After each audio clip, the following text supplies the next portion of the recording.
Emmy award-winning John Mulaney presents Everybody's in L.A., a special run of 6 live episodes created by and starring Mulaney that'll stream live on Netflix during the Netflix is a Joke Fest. The comically unconventional show will feature special guests where John Mulaney explores the city of Los Angeles during a week when every funny person is in it. Watch John Mulaney Presents Everybody's in L.A., debuting May 3rd live at 7 p.m. Pacific Time, only on Netflix.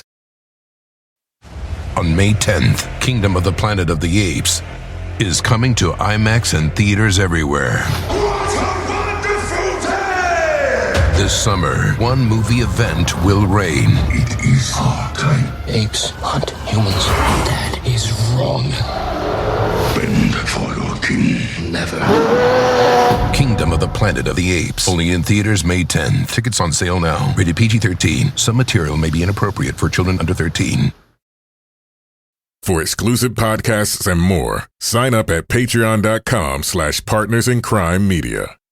I'm Rebecca Lavoie, and this is Crime Writers On.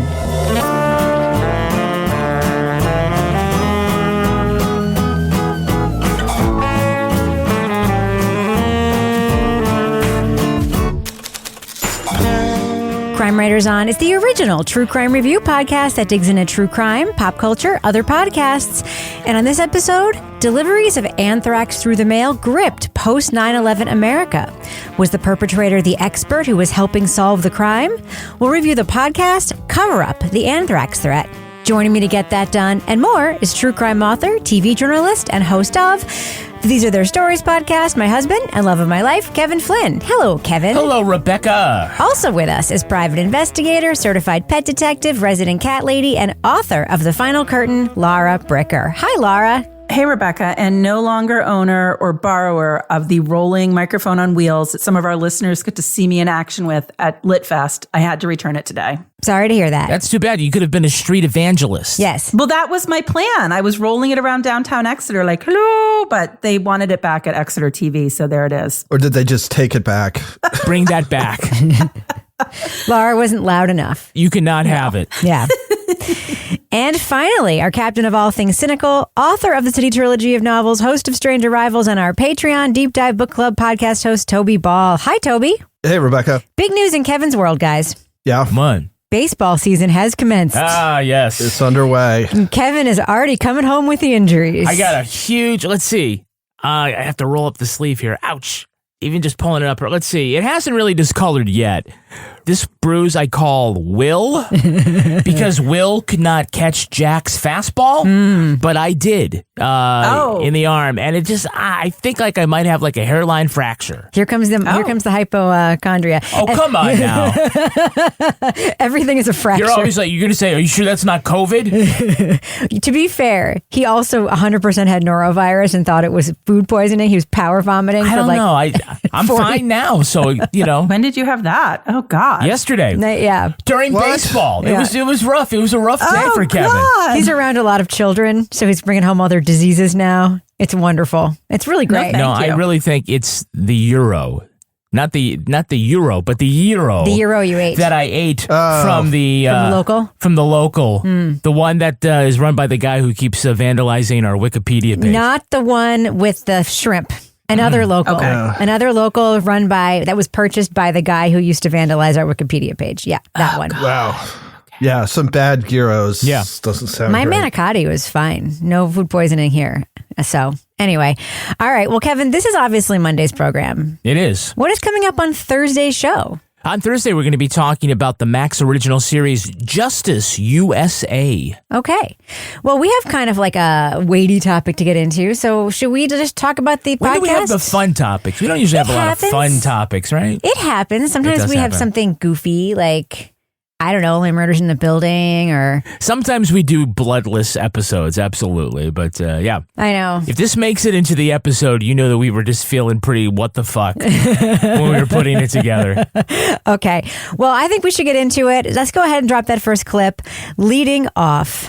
This was different because it involved the mail system, the postal system. Everybody's got a mailbox. Everybody gets mail. This brought the threat of terrorism home to, I think, the American public in a way that 9/11 even could not. With the nation already on edge after 9/11, envelopes containing deadly anthrax were mailed to journalists and politicians. It killed 5 postal workers and reporters and sickened congressional staffers. Government officials claim these attacks originated overseas and used the threat as justification for the invasion of Iraq. That Saddam Hussein could have produced 25,000 liters. If concentrated into this dry form, this amount would be enough to fill tens upon tens of thousands of teaspoons. The FBI relied on leading experts to decipher the anthrax and trace the weaponized strain to a particular beaker in a U.S. biolab. Was one of the scientists working with investigators actually responsible for the attacks? This was the moment in the horror movie where someone goes wide-eyed and whispers, "The call is coming from inside the house." The results of the genetic sequencing suggested that someone at USAMRIID, the very lab the FBI have been relying on to help its investigation, may have been responsible for the attacks. In the latest installment of the series from Sony Music and Campside Media, Cover Up, the Anthrax Threat, recounts the 7-year probe that shocked the nation, ruined lives and careers, and set the country on the path to war. Host Josh Dean details the sprawling investigation into who mailed the bioweapon and why. Spoiler alert, we are going to be talking about plot points from Cover Up, the Anthrax Threat. So if you want to remain spoiler-free, go to the estimated time code in our show notes for our thumbs up or thumbs down reviews. Now, I should say, this is one of those shows that's available as a binge if one subscribes to the channel called The Binge, which I do, and some of y'all don't. So I have heard the whole thing, and some of you have not, right? I think by now, episode 8 is out. All right, so I just want to make sure that we are aware that we're mostly on the same page, but I may have knowledge that you guys don't about this podcast. So, Toby, you've actually followed this case closely over the years, right? Yeah. I thought it was really interesting. There were some good magazine articles about it in the past. I think maybe Frontline had something about it, or if not Frontline, some other PBS show. So, a lot of this podcast was stuff that I already kind of knew about. It was interesting to see what these folks did with that information. There was some new, like some interesting interviews and stuff like that, but it was sort of an unusual thing for me where I was like, okay, I kind of have this subject under control. And, it wasn't like revelation after revelation the way some of these are.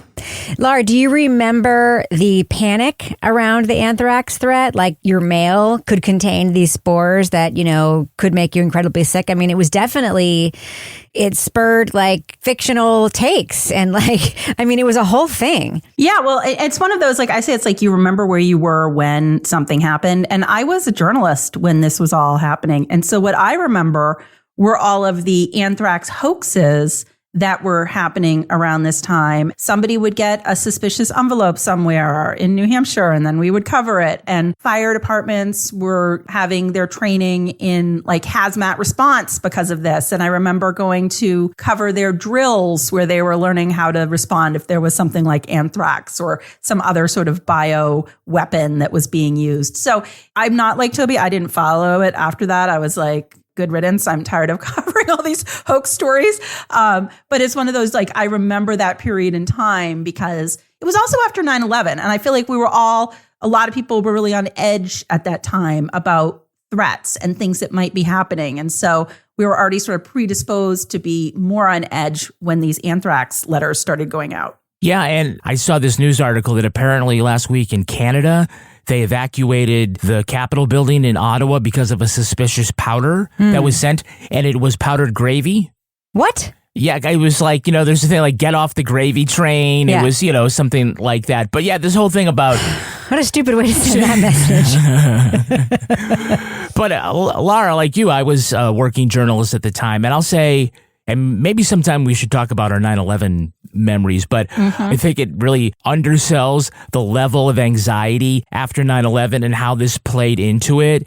And that you definitely could see, even though it's quite obvious that this wasn't mailed from overseas, this wasn't, an improvised device or anything like that this was very high level and it would have to be where they end up, finding the anthrax.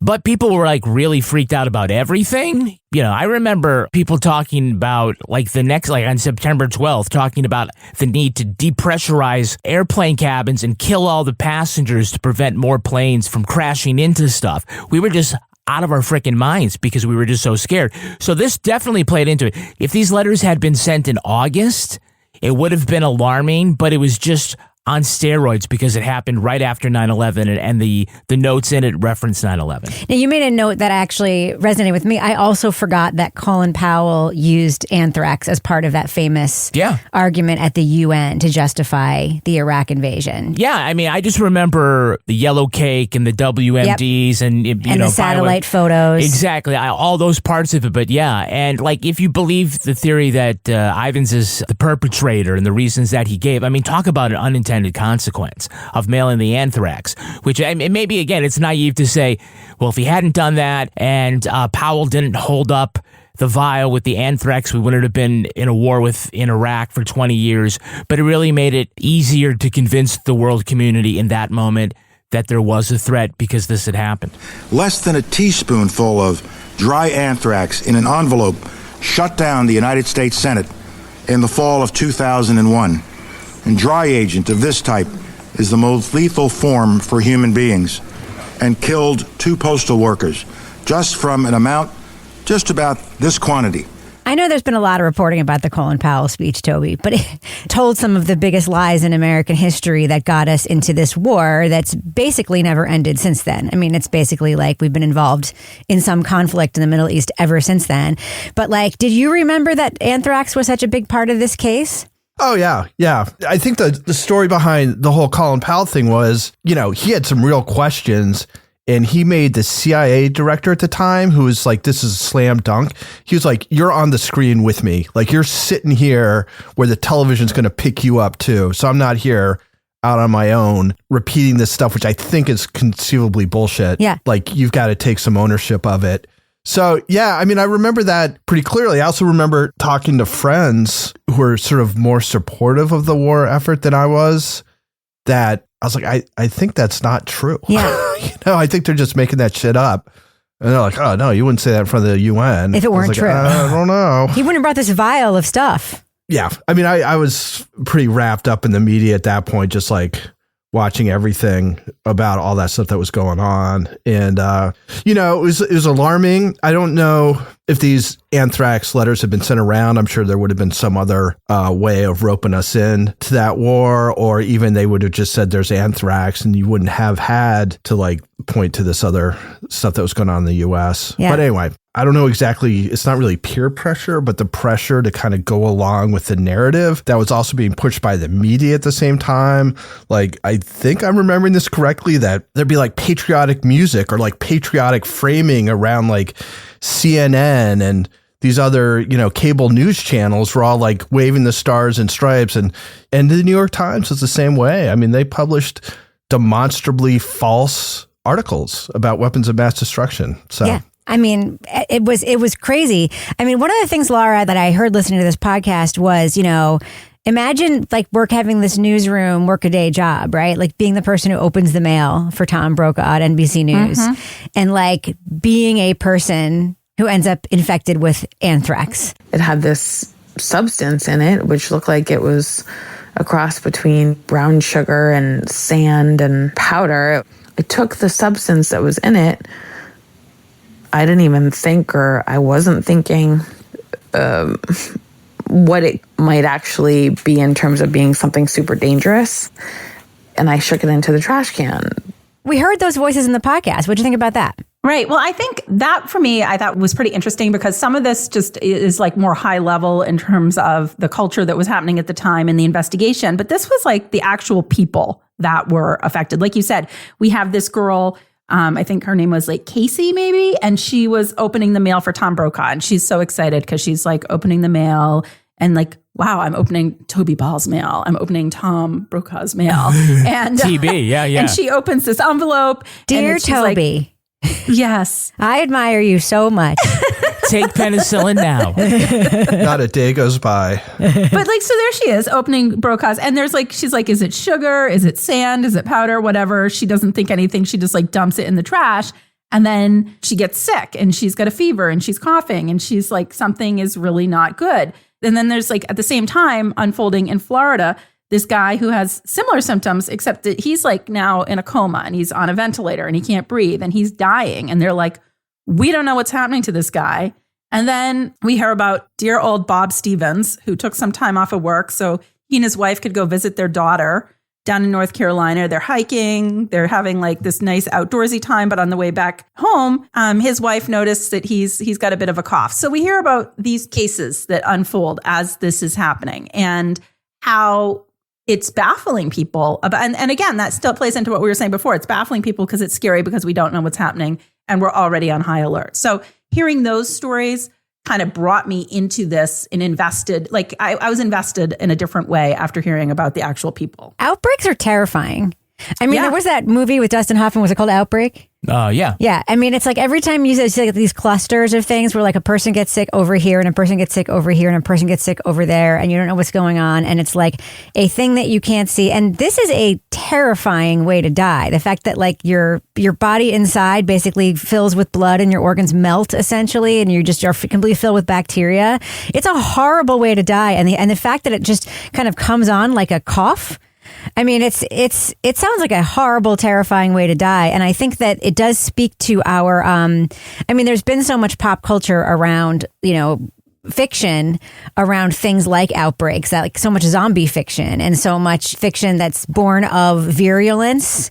When Ebola first, became into the public consciousness, there was a lot of, scripted stuff around that. And it's like, this really speaks to like a primal fear I think we have of the bad stuff that could happen. And, weaponized bioagents is truly like a terrifying idea. And it's also terrifying because it actually has happened, in the last century or so. And we haven't seen it personally, but like we have seen it like in modern history.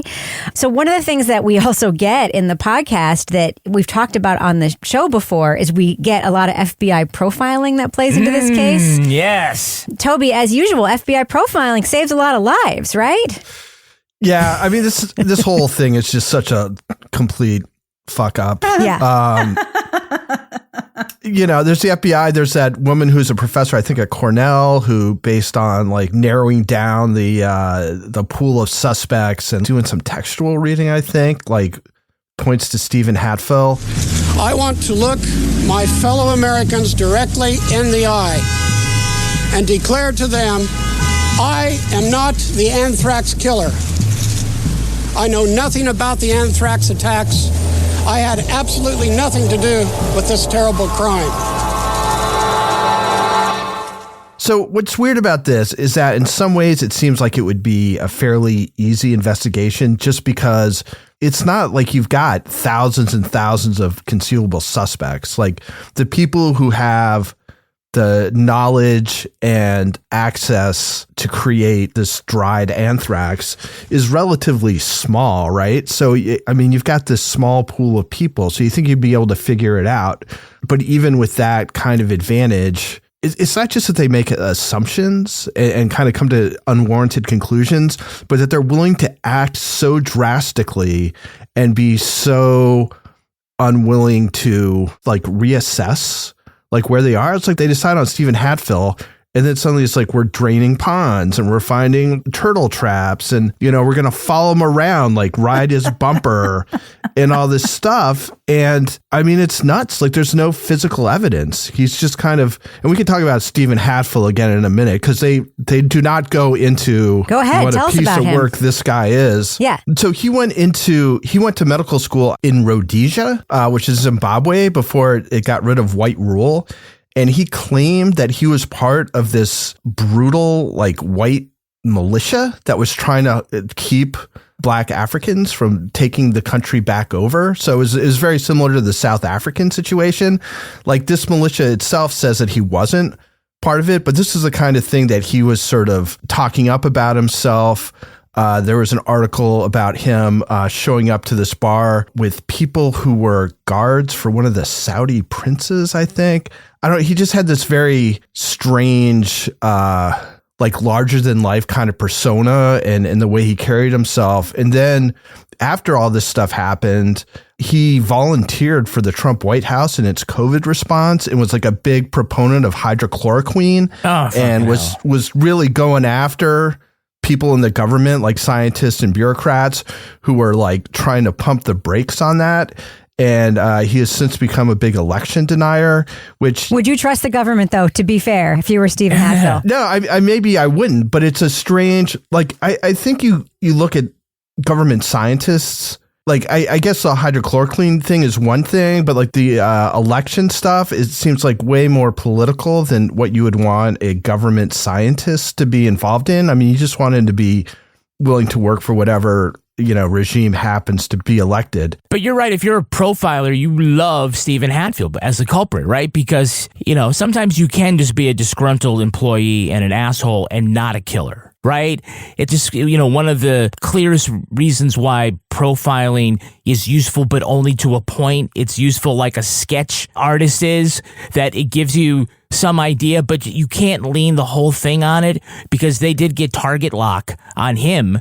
And not only do they spend a lot of time, not really focusing on their best suspect, but they end up ruining his life, or at least up to that point. Good on him for suing the government for pursuing him in that way, because it wasn't justified. And also, Toby, you're right. I couldn't get a read on that Cornell professor when they went back to her and, asked her how she felt, because she virtually pointed the finger at Hatfield. And, I couldn't get whether she was regretful or she felt responsible, but like Alex Jones, she knows that she was wrong about that. Just like people are wrong about not joining us on Patreon. Oh, that's true. That's wrong. So many people. So many people are just wrong. So wrong. If you're not with us on Patreon, you're wrong. We've had a lot of people who've been on Patreon, and look, if you've ever been on Patreon, a lot of people come and they go, they kind of cycle in and out. So we've had a lot of people that have gone and have left for financial reasons or other reasons, and I say we'd love to have you back. Join us at patreon.com/partners in crime media. What we've got episodes early and ad-free. You can also get exclusive things like the Crime Writers On After Show. That's right. Now, in today's After Show, we've got some true crime updates. Yes. And we also have true crime detective Laura Bricker. That's right. Sniffing out the cheaters. On the apps. Yeah, not in her professional world. In her personal world. I can't wait to hear all about that. We've got other exclusive things like we speaking of behaving badly, we've got a bonus episode of Crime Writers Behaving Badly, which is what we did at our live show where we play a dirty card game where we give answers that are completely inappropriate but very funny. And if you don't know what it means about cantaloupe, then you haven't listened yet. Potato hands. Yes. Things like that. Licking the toilet as mistress commands. Yes. And speaking of Toby Ball, Toby's next episode of The Deep Dive is going to look at a book called Among the Bros, and you're recording on May 7th. And Toby, who are your guests? My guests are Beth Ritchie, Tony Flanagan, Jeff Brumley, and Elon Green.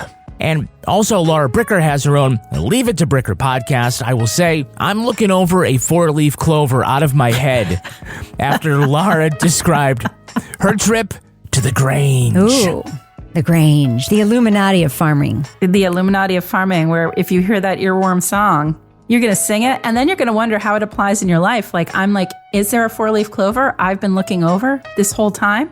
Are they right in front of my face? No. On the dating app? No, they're married. Yes, Jesus. Yeah, way to bring it back to the beginning. I love the callback, Laura. I love it. Get all that great stuff and more at patreon.com/partners in crime media. All right, Kevin, does that thus end the business section? Thus ends the business section. I'm going to go ahead and fade that music out right now. So, Kevin, you thought this show could have benefited from better quality sound design? Yeah, better quality is always better, and that's why I like to shop at Quince. Ooh, Quince! Imagine upgrading your wardrobe with luxury essentials at unbeatable prices. Quince is here to transform the way you shop with a range of high-quality items priced within reach. So all Quince items are priced about 50 to 80% less than similar brands, and they partner directly with top factories. So you know what they do? They cut out the middleman and pass the savings on to us. Why are you talking about this and not me? This is literally one of my favorite places to shop. Okay. I love Quince. You know who else loves it? It's Laura Bricker. Laura, tell us about the last thing that you got from Quince. I got my most favorite new prized possession from Quince. I got this really nice black motorcycle jacket, and I am looking forward to wearing it on my little pink scooter as I drive around Exeter this spring. So far, I've just been wearing it around town, getting many compliments, and it really is buttery soft, real leather. It is fantastic. Indulge in affordable luxury. Go to quince.com/crime for free shipping on your order and 365-day returns. Wow. That's QUINCE.com/crime to get free shipping and 365-day returns. So if it leap year, that's right. You're out of luck. That's right. It's clothes that begin with the letter Q, Alex. Quince.com/crime. Emmy award-winning John Mulaney presents Everybody's in L.A., a special run of 6 live episodes created by and starring Mulaney that'll stream live on Netflix during the Netflix is a Joke Fest. The comically unconventional show will feature special guests where John Mulaney explores the city of Los Angeles during a week when every funny person is in it. Watch John Mulaney Presents Everybody's in L.A., debuting May 3rd live at 7 p.m. Pacific Time, only on Netflix. On May 10th, Kingdom of the Planet of the Apes is coming to IMAX and theaters everywhere. What a wonderful day! This summer, one movie event will reign. It is our time. Apes hunt humans. That is wrong. Bend for your king. Never. Kingdom of the Planet of the Apes. Only in theaters May 10. Tickets on sale now. Rated PG-13. Some material may be inappropriate for children under 13. So I just want to say, I think this podcast does a good job of bringing the investigators in, as sort of to counterbalance like a lot of the shitting on the investigation that happens in the podcast, rightly, in my opinion. The technique that they talk about, the FBI using here, the bumper locking technique, where they basically just hound their main suspect until that person completely breaks down and then decides to confess of their own volition. My understanding, and this is something that is claimed in lore, is that technique was developed in the John Wayne Gacy case. At least that's what they say at the card of the end of the movie To Catch a Killer, which came out in like the late 80s, early 90s with John Wayne Gacy. That they basically knew he was guilty. They followed him around and dogged him until he had a complete breakdown, and that's how they were able to catch him. So this whole bumper locking thing, the whole idea is somebody is guilty and you basically just tail them and hound them and torture them psychologically with your presence until they can no longer take it, right? Profaci did that in an episode of Law & Order. Oh, Profaci. But what happens if the person didn't do it, right? And here's where the Bruce Ivins case comes in. And I'm just going to say, I have listened to the final episode. The National Academy of Science actually did a report. It comes out in the final episode of the podcast where they came out with a report several years after the investigation was over and after Bruce Ivins died. And they did not claim that Bruce Ivins didn't do it, but they did say that the science used in the FBI's case against Bruce Ivins was not good science. That to say that he had to be responsible because of the origin of the spores was not sound, that there were other labs that should have been looked at much more carefully than were looked at, because Bruce Ivins did not necessarily have access to the technology to make the powder, and that the Ames strain in his vial actually came from other labs to that lab. So to sort of trace it to that vial specifically was not a great way to sort of say it had to be that. And that there were these other 2 labs in particular that should have gotten much closer scrutiny. And then also, I'm just going to say this. We can talk about the Kappa thing now. If he's going to target somebody, why would he mail it from a mailbox near a Kappa house and not mail it to a Kappa house? That's like my big question about this whole thing. Just mail it from a Tridelt house to cover your tracks. No, but it's very, very strange. I mean, this is a person who basically, he knew he had mental health issues. They knew he had mental health issues. He was never secretive about having mental health issues. And he basically had a breakdown because the FBI basically hounded him for years. I mean, bumper locked him for years and years and years and years. And they systemically broke him down. And you can say that's proof of his guilt, or you can say it's not. I don't think there is definitive proof of his guilt. And a lot of people, including one of the FBI agents who worked on the investigation at the beginning, and it says in the final episode, he does not believe that Bruce Ivins did it. So I should have gone back and tried to find all the stuff that I read before. But there was an article, I think, that I read like back in the day that really positioned all this as a person with mental illness being hounded by law enforcement in the face of a fair amount of evidence that it was not him, but just was so determined to put pressure on him and even knew that it was likely that he would end up killing himself, but just continued to put up the pressure. And that was sort of the tragedy of this, was that in the face of all these things that should have raised red flags and said, back off, they didn't. They kept pushing, and the inevitable happened. And the people around him were concerned that that was going to happen, but they weren't in a position to do anything about it because the FBI had just so locked in on him after the Hatfill fiasco. Yeah. Like, we love weird people. We love fingering weird people for things, like the Richard Jewell story, right? Or people that we perceive as weird. And again, problem with profiling. Right. Problem with profiling. And Laura Bricker, you have to admit that Kappa thing is weird. And he does admit to that obsession, like big time. Yeah. There's a lot of stuff that's weird. So when you hear it at first blush, you're like, okay, this guy's totally the one who did it. Now, step back. Okay, let's look at it from the other perspective, from somebody that would be defending him. Okay, he's got obsessive thoughts. He's obsessed with the Kappa Kappa Gammas. I think they even took a bet when they were interviewing him on how long before he asked the female agent if she was a Kappa Kappa Gamma. The poetry, the hickory dickory dock, I'm the other half of Bruce when he lets me out or whatever. That there was a window into like something is super strange. So they're like, okay, that we first find him suspicious because he said he noticed spores in his office and he like self-swabbed them, which is inappropriate. It could also be he's doing stuff inappropriately because he's mentally ill and it has nothing to do with him being guilty or not guilty. Right. We also heard, Laura, that he was wearing fungal sneakers in the lab all the time and breaking protocols all the time. Like that was his thing. And then he shows up when they're dredging the pond looking for the secret lab because he's like a Red Cross volunteer. And they're like, that's weird. I'm like, but they all admit this guy is super awkward. There's things going on with him, but I haven't heard the final episode. So I can see how it seems like it was him. But I also think what was really unusual about this is that he ends up dying. And then they felt compelled to then share that this is our main suspect. And we believe it was him when there was actually no trial. There was no actual like confirmation by a jury or a judge that he was guilty of this. And yet we're just going to like put that out there, which sort of flies in the face of everything we stand for in terms of innocent until proven guilty, right? Like, what the fuck? Yeah. I'm in the camp that he did it. And I agree, Rebecca, that the science alone is not enough to convict him. There's a lot of circumstantial evidence, but circumstantial evidence is evidence. And a lot of it does pile up. He has motive, means, and opportunity. What's his motive? The motive is his vaccine program was being cut. And then if he could create a panic about the need for anthrax vaccines, it would save his program. That is the motive. Plus, there's also mental illness in here and things like that. The way he says, I don't see myself doing it, like that's super sus. That's all the evidence anybody's going to get about any of these suspects. But I don't know. Do you feel like there's an anthrax poisoner out there waiting to strike again?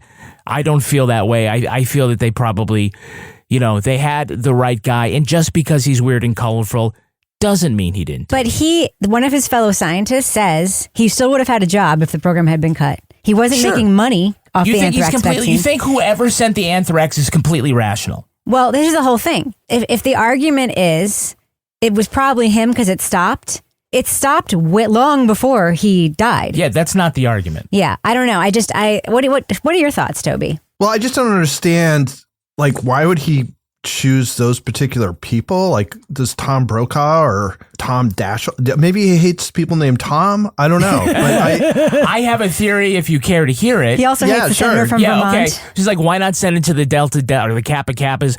Because none of those 20-something-year-old Kappa Kappas is going to have the power to move the government to reinstate the vaccine program, or at the very least, create a national panic. And so you send it to the most high-profile media people and the leaders in Congress, the people who are in a position to do something. If this is what you want to do, this is why you would send it to them. You want it to be seen. You want it to get out there. You want to create the panic. And that's why, that's the victimology. Why send it to those people? That's why. Yeah. You can disagree about the motive. But for he doing never it, said that he cared about that. That was something the FBI made up and was a theory that was the motive. Well, of course. He didn't say, this is why I did it, but I didn't do it. Yeah, what's the whole thing? Silly. You're being silly. No, but when motives are something that somebody ascribes to somebody without them ever saying that they actually felt that way, that is problematic to me. That's like saying that Adnan Syed killed Hae Min Lee because he was jealous about her new boyfriend. He never said that. He didn't give a shit about her new boyfriend. But that was the theory of the crime, right? The other thing for me is that it doesn't seem consistent with the rest of his quirky personality with going to church and playing the church organ and volunteering for the Red Cross and all this stuff. I mean, he doesn't seem like a particularly vengeful person. It just seems kind of out of character that you might try and kill a whole bunch of people so that you get your grant. It kind of seems and I'm not discounting your argument, Kevin, but it does seem like it's the kind of thing you kind of come up with when you've got somebody in your crosshairs and you're like, why would this guy do it? Let's ponder it for a while. And then you come up with it's probably because he wanted to get this grant. But it seems like you're finding your suspect and then reverse engineering the reasoning rather than having some reasoning and finding somebody who kind of fits it shouldn't even be reasoning. It should be evidence. But clearly there wasn't enough of that. His beaker, I think, is pretty good evidence to go from the start, right? Because it's a super small suspect pool. Yeah, I can see it going either way. Like I said, I can see that, yes, he wasn't tried, but I can also see how you would jump to this conclusion. And that it seems like, okay, if this guy really is quirky and bizarre and whatever, and he's facing the threat of losing this thing that's so important to him, he might take extraordinary measures. But I mean, you can go back and forth on that. Yeah, and I think it's cool we all have a different position on this because we're just not going to know. But I'll say Netflix had a really interesting hybrid documentary called The Anthrax Attacks, and it covered a lot of the same stuff. So the facts here were kind of fresh to me having watched that last year. But that documentary also featured the actor Clark Gregg, from Agents of S.H.I.E.L.D., Agent Coulson or whatever his name is. He played Ivans. So they went back and forth from, actual interviews to the reenactments with him, and he monologued based on all of his emails, right? So Ivan's own words brought to life by this actor, and it really went deeper into his psyche, but it also left some room for ambiguity. So Toby, I think you probably would like that. It does take different points of view, but it does do a sort of a deeper dive into who he is and more about when he said, oh, well, I don't know, maybe somebody did it. And, I see reasons why it could have been him. Go down low as you can go. And then dig forever. And there you'll find me. My psyche. Well, they did send a pregnant FBI agent in to do that sting on him, which was pretty wild. And he was able to just right click and look at the header info on the email and confirm that he was in fact being set up by the FBI. We have to briefly talk about the postal workers because we probably shouldn't have briefly talked about it, but we are, getting a little bit close to time here. The fact that the government did nothing about this large group of workers after going into full panic mode about a few Senate staffers who complained is one of the biggest failures of this whole thing. And still, the fact that there's been it seems no recourse, that people are still afraid to come forward and talk about it who continue to work for the post office is really amazing to me, that they're still afraid of retribution from the United States Postal Service and the government. Laura, what are your thoughts about that? That's one of those, look at how we're prioritizing people and look at, we're taking this so seriously, but at the same time, the people that would be most likely to come in contact with this, if it's a widespread situation, are sort of out there on their own in a sense, where they're not getting that same level of precaution and sort of oversight and oh my gosh, we need to be worried about you people, not just it's okay, just go to work. But we're going to worry about the people in the Capitol because if something happens there, it's really going to look bad for us and we're really going to have egg on our face, right? Yeah. I mean, how would you feel, Toby, if you were afraid for your health at work and they sent people in hazmat suits in to clean things up or examine things around you while you were just standing there in your civvies? Everything's fine. Doing your job. I mean, that's fucked up. Like somebody doing asbestos remediation at my office when wearing hazmat while I'm just typing away at my computer. Exactly. Yeah, no, I mean, I guess it's not too surprising that the Senate Majority Leader would probably get more attention than almost anybody else in the country just because of his position. And I think that's something that we've kind of, we accept for presidents and stuff like that. But the just complete negligence and sort of indifference to the lives of the people who are working at that post office, I mean, it's wild. And it's kind of in the, we can't afford it. And it's the same thing that they were telling Daschle's office. And then that one staffer is like, look, we're in control of the appropriations here. I will pay you whatever you need. Admiral Isold said it would be a waste of Senate resources to swab you all. And there's like 30, 40 people in here. It's not like we're talking thousands of people.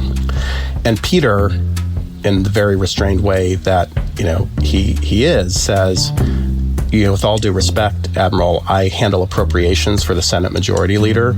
You let me know how many Q-tips you need, and I'll make sure you get them. Yeah, there's nobody in the post office, like workers, who's got that same power to be like, look, just make it happen and we'll fund it or whatever.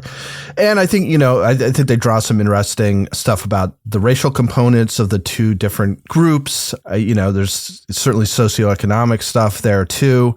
So it's not a very proud moment. And I would hope that one of the things in kind of looking back on it is that there are protocols in place now for if there is a male-born thing, that there's protocols for addressing it in the different, locations in which the male may have been. Emmy award-winning John Mulaney presents Everybody's in L.A., a special run of 6 live episodes created by and starring Mulaney that'll stream live on Netflix during the Netflix is a Joke Fest. The comically unconventional show will feature special guests where John Mulaney explores the city of Los Angeles during a week when every funny person is in it. Watch John Mulaney Presents Everybody's in L.A., debuting May 3rd live at 7 p.m. Pacific Time, only on Netflix.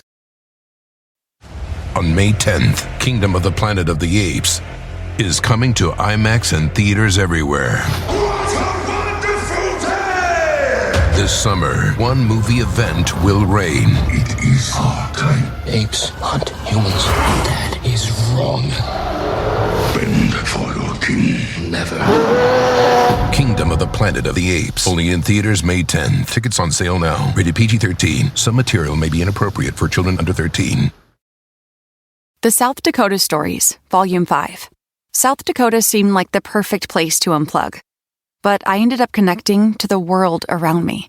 A world where each sunset was painted, where I felt adventure's pulse with every step, and where cold water trickling, pine swaying, and grunting bison became my favorite soundtracks. I just wish I didn't have to leave. There's so much South Dakota, so little time. Okay, let's do what we do. Let's let our listeners know, should they check out Cover Up, the Anthrax Threat. Laura Bricker, what do you think? Thumbs up or thumbs down for this podcast? Yeah, I'm going to go thumbs up with this, not because I like learning about anthrax and reliving that time in history, but this is really solid reporting, engaging writing. We have interviews with the sources that we need to hear from, and just the way that it's told, even if you're not into this anthrax story, the writing and the delivery and the style pulls you in, and it's very engaging and it's very interesting, and I think very well done. So it is a thumbs up for me. Toby Ball, what do you think? Thumbs up or thumbs down for this podcast?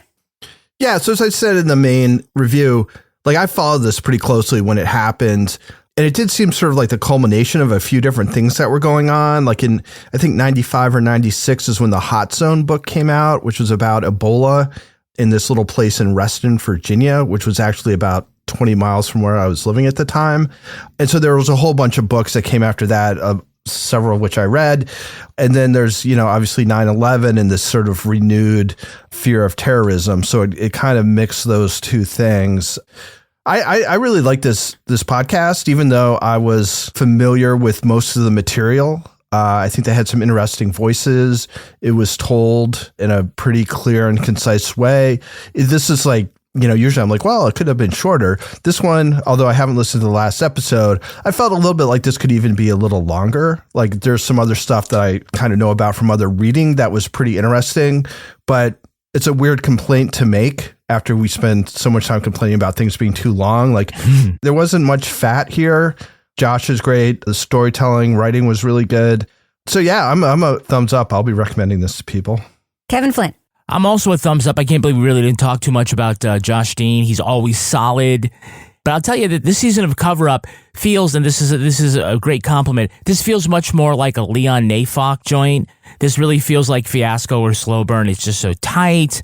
Great voices, interesting people sort of on the periphery and in the middle of it. Rigorous reporting. It's entertaining without any fluff. And, you walk away having, I think, greater understanding of historical events in a way that feels accessible. And so, again, just really, really tight and competent and worth the listen. So count me in as a thumbs up.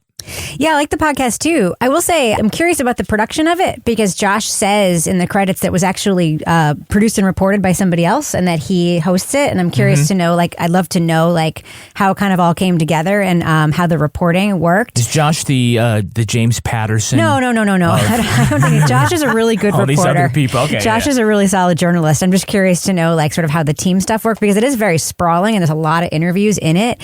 What I really like about the podcast is actually reflected in our review of the podcast. We all have, I think, different opinions about the investigation, and Kevin and I in particular are sort of on opposite sides of, the results of the investigation. And we'll fight later, babe. Don't worry about it. But the podcast, listen to episode 8 and then tell me what you think. The podcast really, I think, does a good job of making the case for really, it includes enough of the law enforcement angle where if you want to kind of go down that road and sort of understand why they landed where they landed, there's enough there for you to understand it. There's also plenty there for you to think the other thing, plenty.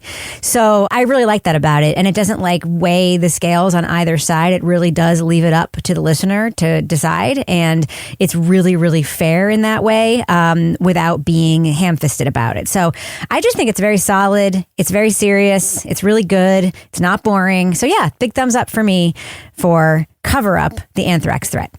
Now it's time for my favorite part of the podcast, a little something I like to call the Crime of the Week.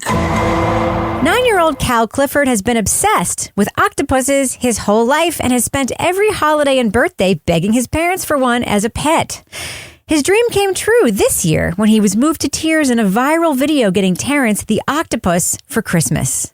But this heartwarming story turned horrifying after they realized Terrence did not have that 9th tentacle.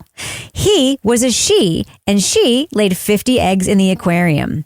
Because the octopus was captured before mating season, they thought the eggs were unfertilized, but then they started hatching. Cal was about to learn a hard lesson about his favorite animal. Male octopi die immediately after mating, and females hatching eggs starve themselves and self-mutilate. And once they're born, the baby octopuses who don't die in captivity will try to eat their brothers and sisters. Instead of watching a cute cephalopod swim around in his tank, Cal gets to witness an underwater slaughterhouse. Marine biologists say... the beach and Saving Private Ryan. Yeah. Marine biologists say that even in a perfect aquarium, maybe 1 or 2 octopuses will survive. And they say they should never be kept as pets. The family has been contacting aquariums to see if any will adopt the survivors. Panel, these parents took their kid's dream and turned it into a horrific nightmare. What is the next thing they'll do to traumatize their son? Laura Bricker, what do you think? Oh my God. So you guys, I saw this whole segment about this on Good Morning America this week. And so I got to see the whole behind the scenes display of how they had to separate out all the little octopuses. Little cups. With the cups. And I was just like, what the fuck? And I was also like, these parents, the levels they were going to for their kids, they had this whole setup that they had to do. Because in the beginning, the octopus was crawling out of the tank. Can you imagine? They're so smart. Had yeah. given birth in the house somewhere. So I don't know. I mean, at this point, I'm like, what do you do with these octopuses? Are we going to flush them? Is that that might be the next sad lesson here. It might be like when your goldfish dies and they flush them. And then it's just going to be like a horror movie. Yeah. What do you think the next thing these parents are going to do to traumatize their son, Toby? The cruel shoes. If you know, you know. What do you think, Kevin? Calamari. Oh. No, I think what they're going to do is get a bunch of beta fish. Oh, my God. And put them in the same watch this. I mean, why don't they just go for Black Widow? or a honey badger. This is like the worst idea I've ever heard. You can know barely anything about an octopus to know you should not have one as a pet. It knows how to get out of, like, in any situation. An octopus can unscrew a jar. They can unscrew a jar. They're remarkable creatures, aren't they? Yes, they can get out of anything, and they can be in like the dry stuff for a while. Go into, like, open your cereal box, eat your stuff, and then get back into the tank. Like, why would you want one in your house? Like, they should be in the ocean where they belong. It's horrible. Horrible, horrible. Get him a stuffed octopus. Tell Cal that. Get him a stuffed octopus, for fuck's sakes. He has one. You know he already has one. Watch that Octopus Teacher movie, and then you would not want to have an octopus. Oh, you mean that guy who wanted to house. fuck the octopus? Now you know. What?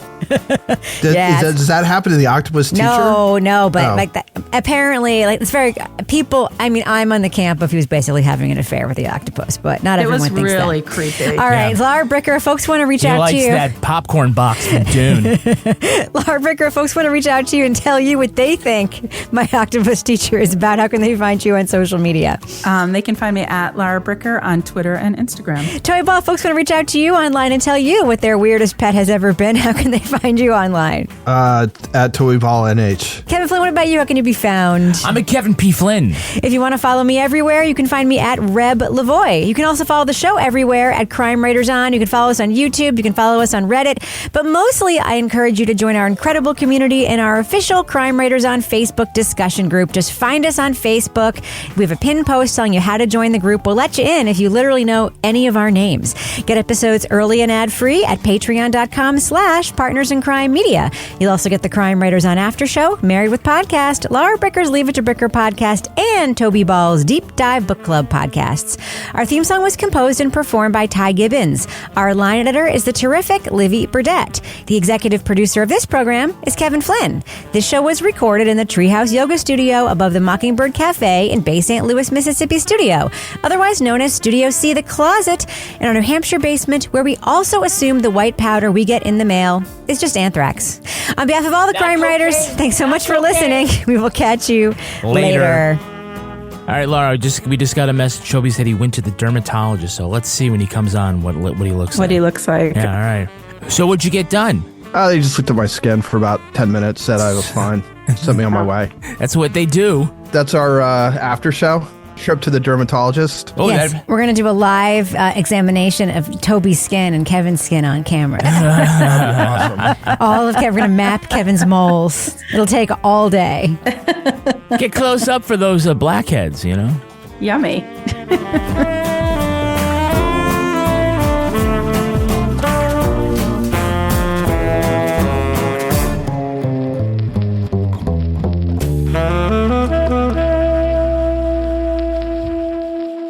Partners in Crime Media. Emmy award-winning John Mulaney presents Everybody's in L.A., a special run of 6 live episodes created by and starring Mulaney that'll stream live on Netflix during the Netflix is a Joke Fest. The comically unconventional show will feature special guests where John Mulaney explores the city of Los Angeles during a week when every funny person is in it. Watch John Mulaney Presents Everybody's in L.A., debuting May 3rd live at 7 p.m. Pacific Time, only on Netflix.